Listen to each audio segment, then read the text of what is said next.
सो अनन्य जाके असी मति न टरई हनुमंत। मैं सेवक सचराचर रूप स्वामी भगवंत। मंगल भवन अमंगल हारी उमा सहित जहि जपत पुरारी। भगवान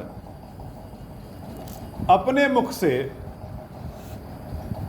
भगवान श्री रामचंद्र जी कह रहे हो, मुख से निकलता क्या है? एक बड़ी बात यह है, वक्ता बड़ा कि श्रोता बड़ा? तो सुनने वाला बाबा हमेशा बड़ा होता है। यही शरीर है, यही मन है, यही भाव है। किसी को देखिए तो क्रोध उत्पन्न हो जाता है, और किसी को देखिए तो भाव ऐसा उत्पन्न हो जाता है कि आंसू निकलने लगते हो। तो सामने वाले को देख करके ही बात निकलती है। जो जैसा होता है उसके लिए बात भी वैसी ही निकलती है। हनुमान जी महाराज यद्यपि अपने स्वामी श्री रामचंद्र जी से मिले, भगवान से मिले, लेकिन भगवान भी अपने भक्त हनुमान जी को देख करके प्रसन्न, कम प्रसन्न नहीं है, बहुत प्रसन्न है।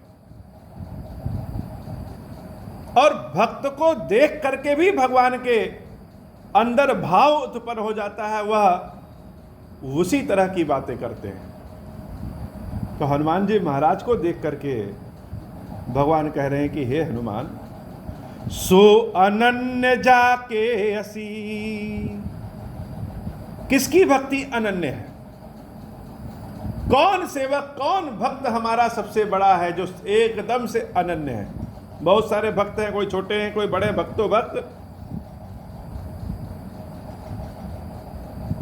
एक से दूसरे की भक्ति की कोई तुलना नहीं है। सबका अपना अपने अपने भगवान, सबके अपनी अपने भाव, सबका अपना अपना भक्ति। लेकिन फिर भी भगवान कहते हैं कि हे हनुमान, उसकी भक्ति सबसे बड़ी है।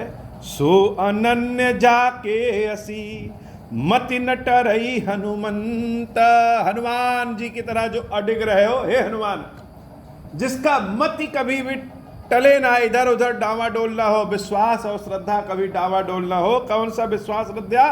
मैं सेवक सचराचर रूप स्वामी भगवंता, कि मैं सेवक हूं और यह संसार जितना कुछ भी दिखाई दे रहा है वह सब हमारे भगवान का ही स्वरूप, हमारे स्वामी का स्वरूप है। वो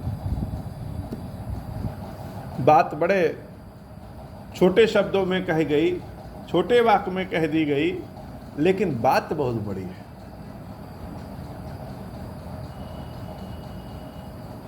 कि मैं सेवक हूं। हे प्रभु, मैं तो सेवक हूं बाबा, और संसार में जो कुछ दिख रहा है वह सब आपका रूप है। तो भगवान समदर्शी तो होते हैं, भगवान भक्तों को भी समदर्शी बना देते हैं। स्वयं अपने मुख से रामचंद्र जी कहते हो, मैं सेवक सचराचर रूप स्वामी भगवान। रूप कौन सा रूप? सचराचर, संपूर्ण संसार में जो कुछ दिखाई देता है, जो कुछ सुनाई देता है, हे महादेव, सब आपका ही स्वरूप है, और आप मेरे स्वामी हैं, मैं आपका सेवक हूं। मंगल भवन अमंगल हारी उमा सहित जहि जपत पुरारी। बच्चे जब छोटे होते हैं, उनको अपनी बात मनानी रहती है, तो अपने माता पिता का मूड देखते हैं, उनका मूड कैसा है। यह भी एक बड़ी बुद्धिमानी हो, कब किससे कौन सी बात की जाए। हर समय सबसे हर तरह की बात नहीं की जाती, हर बात हर जगह नहीं की जाती। तो कब किससे क्या कहें, यह भी अपने आप में एक प्रबंधन है। हनुमान जी महाराज बड़े प्रबंध वाले व्यक्ति हो। ऐसे उनको ज्ञानी नाम अगर गड़े हम नहीं कहते हैं, बुद्धिमान ऐसे नहीं कहते हो। हनुमान जी महाराज देख रहे हैं कि हमारे स्वामी जो हैं आज बड़े प्रसन्न हो गए हैं, आज प्रसन्न हो गए हैं, और समय भी अनुकूल है। तो इनसे जो बात कहनी हो वह कह दिया जाए। देखी पवन सुत पति अनुकूला, हृदय हर्ष बीती सब सूला। सब प्रेम एक ऐसी चीज है, वर्षों के झगड़े प्रेम की बूंद में समाप्त हो जाते हैं। और भक्त और भगवान का कैसा झगड़ा? भक्त और भगवान का झगड़ा सिर्फ प्रेम का झगड़ा होता है कि हम तुमको पुकारे और तुम सुने नहीं, तुम आए नहीं, तुमने मेरी सुध नहीं ली। और भगवान कहते हैं तुम कब देखे, हम तो सदैव तुम्हारे साथ रहे, तुम कष्ट में रहे तो हम भी कष्ट में रहे हो। ऐसा नहीं है कि भगवान भक्त को अकेले कष्ट में छोड़ देते हैं। भगवान भी भक्त के साथ कष्ट झेलते हैं। क्यों? हम उपभोक्ता हैं, उपभोक्ता। तो मुख्य भोक्ता कौन है? मुख्य भोक्ता स्वयं भगवान है। कहा जाता है ना, उपभोक्ताओं के लिए कोई भी सामान उपभोक्ताओं के लिए, या उपभोक्ता हैं हम सब। तो मुख्य भोक्ता, मुख्य रूप से भोगने वाला कौन है? स्वयं प्रभु। और भगवान ने पहले भी कहा, सचराचर रूप स्वामी भगवान, संपूर्ण संसार ही मेरा रूप समझो, उसी के अनुरूप व्यवहार करो।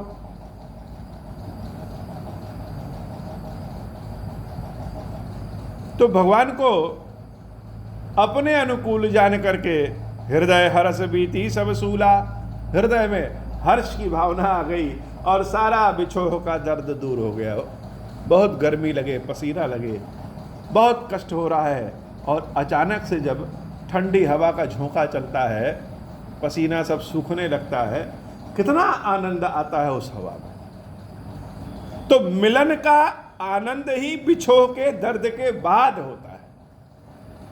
जब बिछुड़े ही नहीं तो मिलने का आनंद क्या जाने बाबा।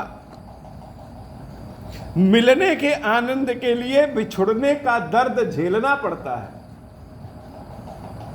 बिना बिछुड़े मिलने का आनंद पता नहीं चलता है। बाबा जब देवी सती से बिछुड़े तो बड़े प्रलाप में थे। महादेव जी जैसा ज्ञानी जो एक फूंक में फिर से प्राण वापस ला सके हो, संभव होने के बाद भी कष्ट झेल रहे हैं। अब बिछुड़न का जब दर्द हुआ तो जब देवी इस बार मिली पार्वती स्वरूप में, तो पार्वती को अपने आधे अंग में बसा लिया।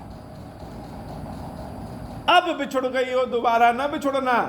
और देवी भी सहर्ष भगवान शिव के आधे अंग में विराजित हो गई। आधे अंग में कैसे विराजित होंगी? जब अपना आधा त्यागना पड़ेगा। बिना छोड़े कुछ मिलता नहीं है कि हम सोचे कि मुट्ठी हमारी दोनों भरी रहे, वो खाली भी ना करनी पड़े और नई चीज पकड़ ले। यह संसार का नियम है, बिना छोड़े मिलता नहीं है। जितना प्राप्त करना चाहते हैं उतना ही बांटना पड़ता है।